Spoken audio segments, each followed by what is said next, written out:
I have the pleasure of kicking things off with a dear friend of mine, Sarita Parikh, and Sarita's going to talk to us about humanizing the personalized experience, and I can't think of anyone better to kick this off than Sarita. Because, first of all, she's wicked smart.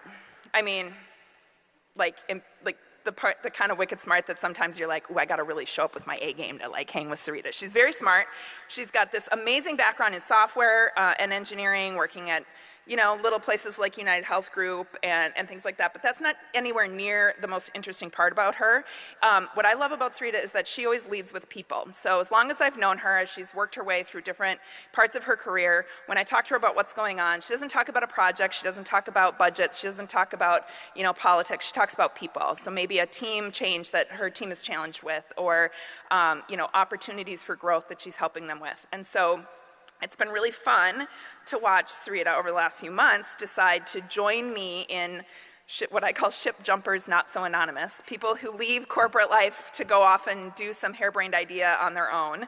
And it's not harebrained for Sarita, though. She's working on a new venture, which I'm guessing we're going to talk a little bit about today, to bring more joy and more humanity to our world, which who can argue with that, right? So with that, Sarita, why don't you come up and join me here, and you can start, and I will bring up your slides, I think. I am so grateful to be here. Thank you. Good morning, and it's so beautiful outside, and I'm glad you guys are here instead of out walking and getting some sunshine right now. I'm going to talk about humanizing the personalized experience, and that means bringing humanity, human values back into personalization. And I'll start with a personal story about personalization. Many years ago, when I first started dating my now husband, Rob, who's not here, so let's all remember that. It was December, and we both celebrate Christmas. And I thought it would be really fun to have a personalized ornament, Rob and Sarita's first Christmas. And I'd mentioned it a couple of times, I hadn't really taken any action. And we were out at a restaurant one night, and Rob notices that they have a machine, and it's one of those medallion making machines. I don't know if you guys remember these, where you could actually get a coin that's about the size of a dollar coin. And you took a dial, and you'd actually take the dial to a letter, and you'd pull this big crank, and it would stamp a letter into the coin. So we're at dinner, I hadn't seen the machine, and Rob says, give me a couple of minutes, I'll be right back. So he goes to the machine, and he dials in R, and he pulls the crank, and it stamps an R. Dials O, pulls the crank, stamps an O. And he does the whole thing, Rob and Sarita's first Christmas. So he comes back to the table, and he hands me this medallion, and I'm like, Rob and Rakita's first Christmas. I'm like, thank you. I love it. I love that story, but I will say the thing that really bothers me is there's a Q without a U. I find that so frustrating. And so fast forward to today, and we just got a puppy, Buddy, a couple of months ago, and I know, I expected people to say, oh, Buddy, yes. So we were at the pet store, and they had a make-your-own name tag machine. So we're like, great, let's get a name tag for Buddy. And so instead of a crank lever, there was a touch screen, no typos. You actually got to choose what font you wanted for your name tag. Amazing. And then right then and there, it laser engraved the name tag for us. And now Buddy has this beautiful name tag. So personalization, self-service personalization's come a long way. And personalization in general is really exciting right now. You can personalize your tennis shoes. You can personalize a Coke bottle. I ordered one that said Sarita. I got one that said Rakita. I asked them to put the U in just to make me feel better. You can get a pop socket for your puppy. So personalization is really exciting right now. These are great ways to build emotional relationships with your customers. They're fun user experiences. They're just fun. Where personalization gets really exciting, though, is on the digital side. And so we've probably all seen hyper-targeted ads. If you're online, you see hyper-targeted ads. And so I got this one from Google. I have children, and they have smartphones. And so this one landed. If I weren't in this demographic, then this wouldn't have made any sense to me, but this one made sense. I'm actually rolling over a 401k, so I've been getting a ton of 401k ads. And I got one from Vanguard that I thought was really sophisticated. And they knew that I have teenage children. I'm rolling over a 401k. And so the ad sort of, first of all, related to me because it is really hard to know what your teenage kids are up to. It's like pulling teeth. And then it pulled on my heartstrings that Vanguard customers get 6 extra hours of time with their kids. That ad landed. I thought it was really, really well done. And it's interesting because if you look at all the ads that are targeted to you, you could actually probably put together a profile of yourself. And so if you haven't done that, do it. I tried it. And what I learned about myself is that I like technology topics and business topics. Yeah. I'm one of those mind, body, spirit people. Yep. I like shoes. True. So all of these were spot on. And it may be a good question to ask, why? Why are these so spot on? How much data is there about us out there? And so the New York Times is doing something called the Times Privacy Project. And if you haven't followed it, it's excellent. I recommend it. And what they did is, in this specific instance, they worked with the columnist Farhad Manjoo, who is also an excellent columnist. And they installed some software that tracked how he was being watched online. So this is a tiny snippet, and each little dot here represents a tracker. And this is just a snippet of like a few hours that he was online. And those trackers track everything that you're doing on a site. And then in the back end, they exchange data with other trackers that are tracking what you're doing on other sites. Data brokers, they have your personal information, things like marriage licenses, property records, social connections. When we're on apps, a lot of apps have something called behavioral biometrics, and they actually track how you tap, how you swipe, how you use your mouse, how you interact with the screen. And it's cool because it's used for cybersecurity, so banks can use that to see if someone's trying to spoof your account. But it's also a little scary because people are trying to use that to detect health conditions. So if you have Parkinson's, for example. And so that's a place where it's not just like your online privacy, but it actually moves into your health privacy. And what Farhad and the team found is that when we're online, we have no privacy.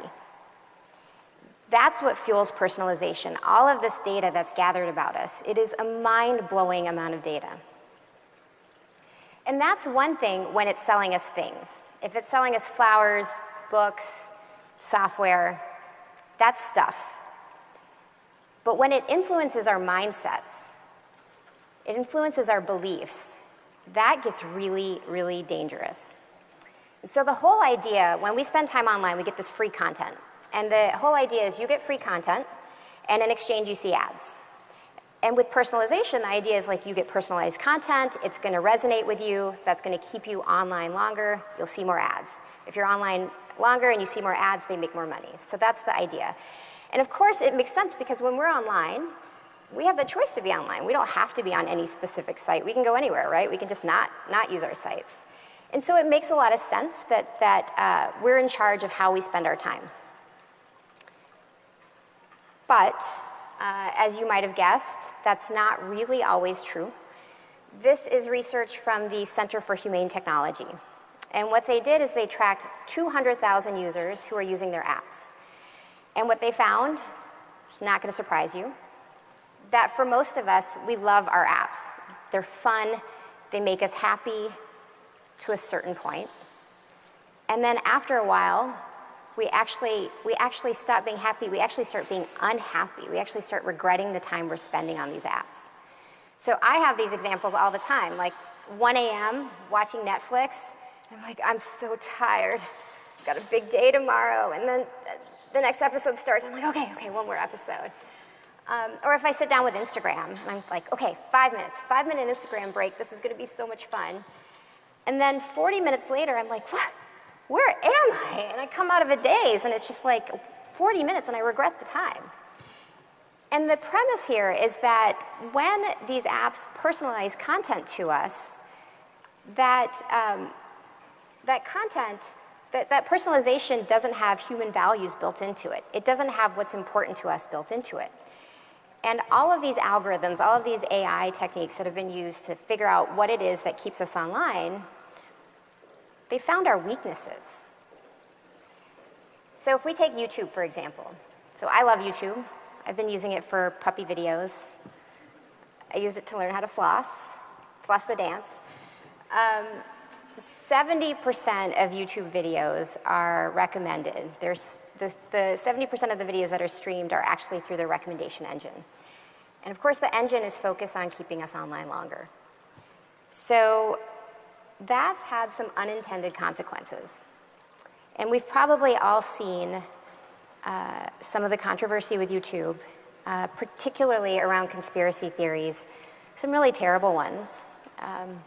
Probably the biggest one recently was a conspiracy theory that the Sandy Hook massacre was a hoax, or that 9/11 was a hoax. Even my children get flat Earth recommendations. It's preposterous, right?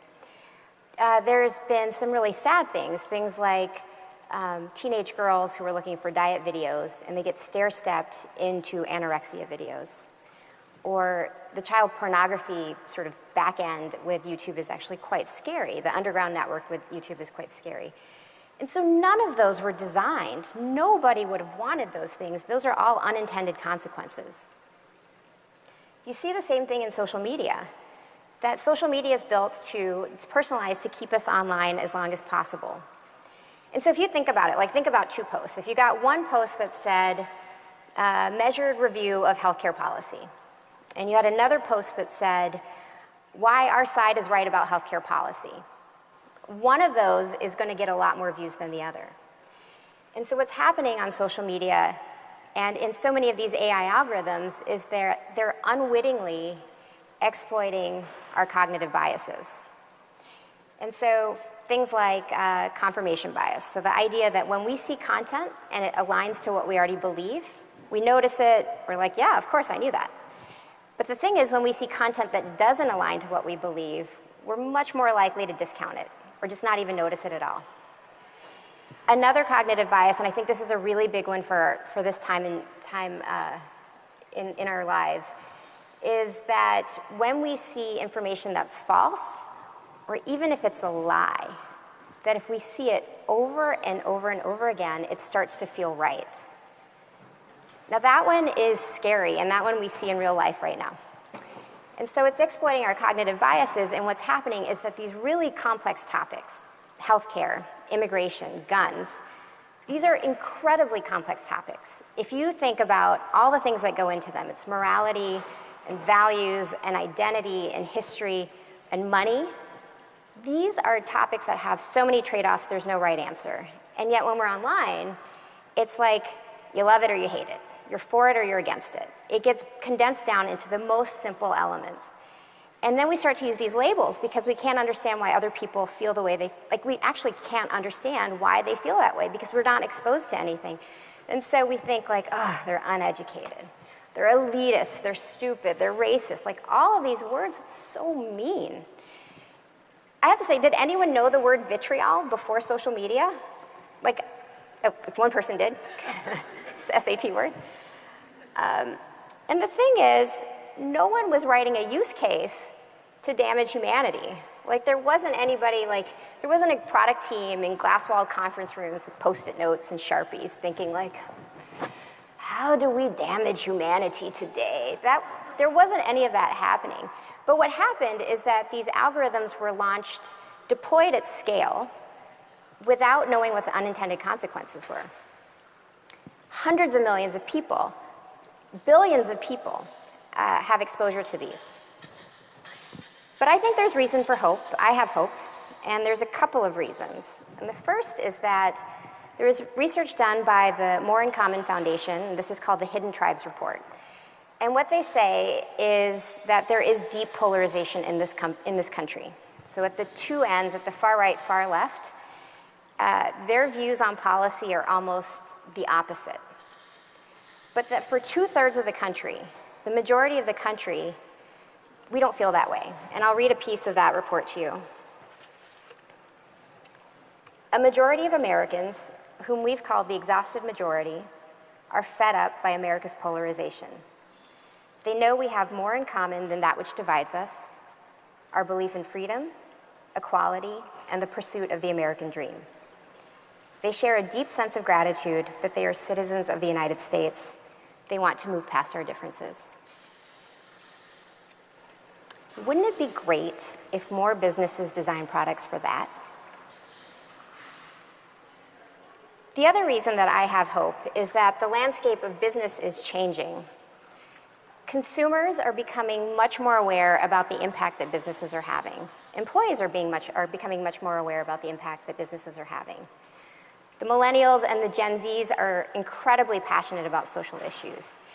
And this is part of a cultural change. Even the Business Roundtable, which is a group of CEOs from some of the biggest companies, Amazon, Apple, 3M, Best Buy, Target, big brands here, they issued a statement recently talking about shifting the role of business away from being exclusively focused on shareholder value to being focused on stakeholder values. So their employees, communities, their vendors, and the planet.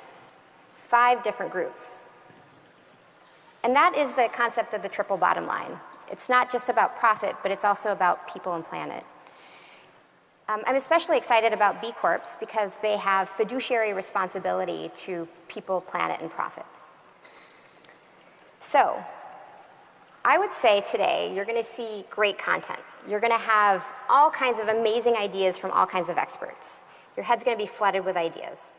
And I'm going to ask you to include one more question into your list when you get home. How will you design for humanity? Because I actually really believe that all of us can change the world. Okay, thank you.